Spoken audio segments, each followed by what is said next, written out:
Shavua Tov, Motel Feiglin de Melbourne, Australie, raconte.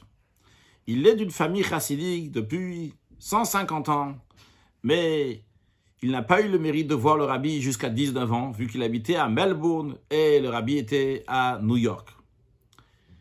Cette audience privée, cette yichidout, lorsqu'il avait 19 ans, il attendait impatiemment, pour une autre raison aussi, parce qu'il avait de très grosses migraines qui lui arrivaient, qu'il avait et que les médecins n'ont pas trouvé de remède. Avant d'avoir ces migraines, il commençait à avoir des flashs comme ça dans les yeux, et puis après, ces migraines arrivaient et le dérangeaient terriblement. Il devait arrêter ce qu'il faisait tellement que ces migraines étaient très très fortes.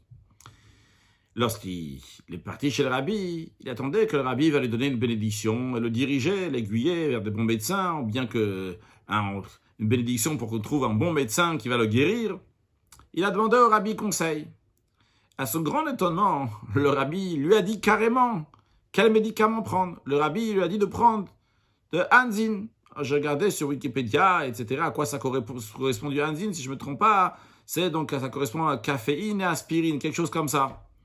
En tous les cas, le rabbi lui a dit un médicament à prendre, un médicament qui est très très simple, qui dit que ce médicament, jusqu'à aujourd'hui, jusqu'à les années 2000, n'est toujours pas vendu en Australie, mais il était vendu en Amérique, il est toujours vendu en Amérique. Et le rabbi lui a dit d'acheter ce médicament. Lui, il n'était pas sûr d'avoir bien entendu, il a redemandé au rabbi. Le rabbi il a pris un papier et écrit dessus « Anzin », acheter l'Anzin. Le lendemain, il est parti à la pharmacie des frères Spritzer, et il a demandé Anzin. Le vendeur lui demande « Pourquoi tu as besoin? Qu'est-ce que tu as besoin ?» Il dit « Ah non, pour le mal de tête, les migraines, prends plutôt ci, prends plutôt ça. Anzin, c'est rien du tout, c'est pas fort. Tu as des migraines que tu n'arrives pas à enlever depuis des années. C'est pas Anzin qui va faire ça, etc. » Entre-temps, le frère Spritzer, donc le pharmacien, arrive et qu'est-ce qui se passe? Alors il dit, le pharmacien dit, ah non, Anzin, c'est pas ça, on peut te vendre ci, on peut te vendre ça, etc. Et il dit, non, c'est le rabbi qui lui a dit, non, pas possible que le rabbi t'a dit ça. Il a sorti le papier, ils ont vu Anzin. Le rabbi, il a dit, Anzin.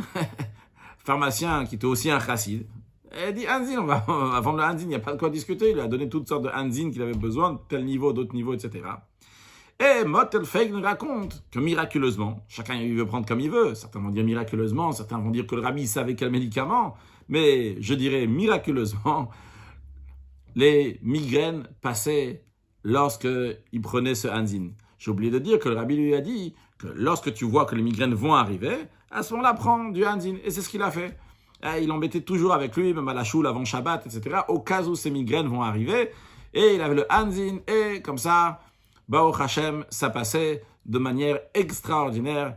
Il s'en est passé.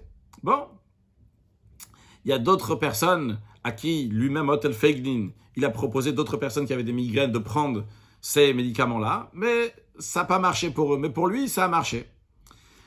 Motel Feiglin a raconté cette histoire-là sur les vidéos de Jem.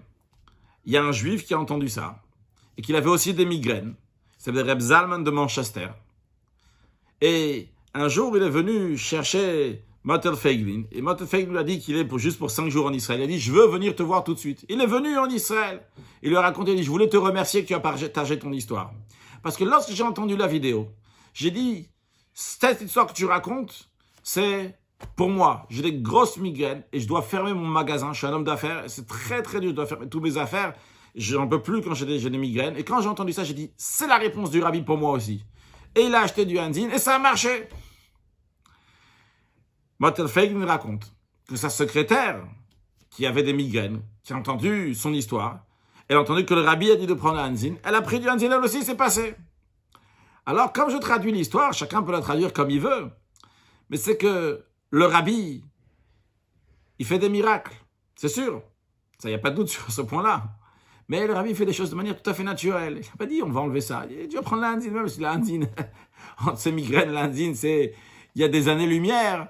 Mais quand le rabbi veut, chez les chassidim, ils m'ont dit, même un balai, il peut tirer une balle. Tout peut arriver quand le rabbi veut. Alors Anzin aussi va au travail. Il faut habiller les choses dans les règles de la nature. Un miracle naturel, on a chassidut s'expliquer, c'est encore plus haut qu'un miracle surnaturel. Le miracle surnaturel, il brise les règles de la nature.